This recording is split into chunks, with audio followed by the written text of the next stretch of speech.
Greetings, Greenleaf. This is Angela. I'm joining you from outside at my little pond. I'm enjoying my fishies swimming around, and I started meditating on Proverbs 18, verse 4, I believe it is, where it says, wise words are like deep waters. Wisdom flows from the wise like a babbling brook.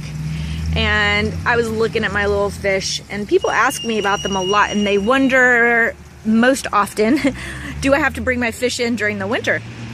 And actually, what I've learned is I don't.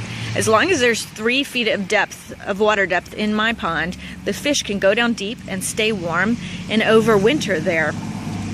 Now, in our Greenleaf small groups, we've been talking about being spiritually deep.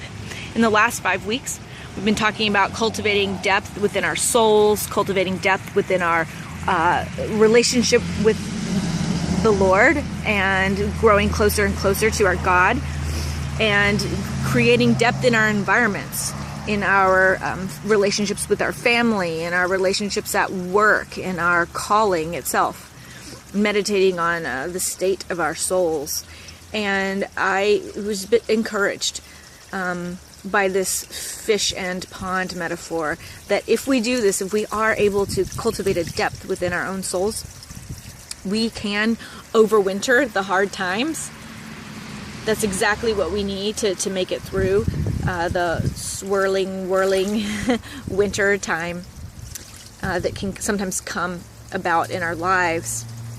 So I encourage you, keep doing this as we move into talking about being relationally wide.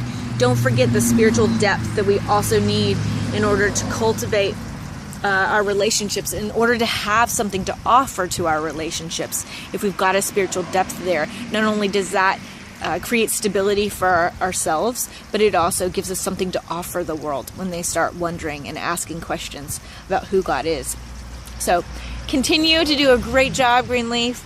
I love you, and I will see you in small groups. Don't forget to stay tuned for next week's